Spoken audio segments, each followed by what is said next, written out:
Okay, my name is Josie Boyle and I'm a Wongutha lady from the desert. And when my mother was alive, she told me many, many stories about the nature, the flow, the rhythm of nature. She told me that there's so many different varieties of bees that are all around, all over Australia, all these bees. They're all more than we know of. You know, people say sometimes there's only 5 varieties, but maybe there's lots more varieties of bees. They're everywhere.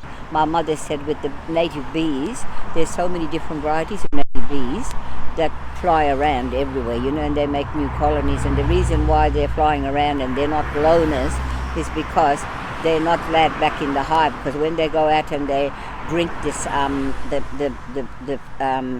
the flowers, you know, they drink the flowers and they ferment it, and then they come back drunk to the hive, and that's when the beekeeper says you can't come in here because you're all drunk. So they all and they're not loners, they're just bees that have been thrown out by being drunk, and they won't be allowed in the hive. See, so they go and make new colonies and they make new hives, and they're allowed in new hives when they go there sober. Then they get drunk and they get kicked out again. So that's why they run around and they're all like loners today, you know. So that was why I wanted to tell this story, because Costa told a story on the TV apparently, and he said he couldn't understand why they were loners, you know. So I was just trying to tell him that's the reason that my mother said why the bees are flying around with nowhere to go and making new colonies.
It's a multicultural tree of all the flags of the world, with all their colours, hanging off a golden grevillea.